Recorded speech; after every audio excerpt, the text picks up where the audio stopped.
Sometimes the thing I hoped to see doesn't show up, and I feel disappointed. In disappointment, it can look like nothing is there, and nothing feels like sadness.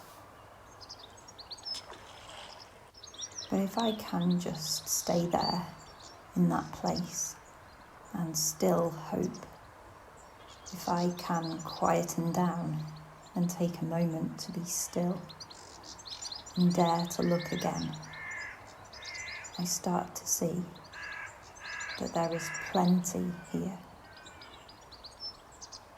The simple and ordinary, when I look again, can become wonderful. Am I willing to look again?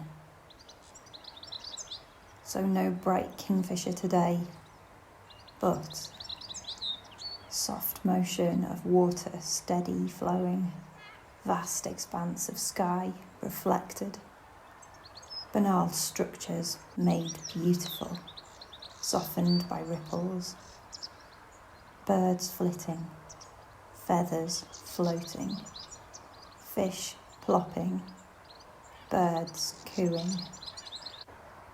When I look again, I see fullness, not emptiness, surrounding me.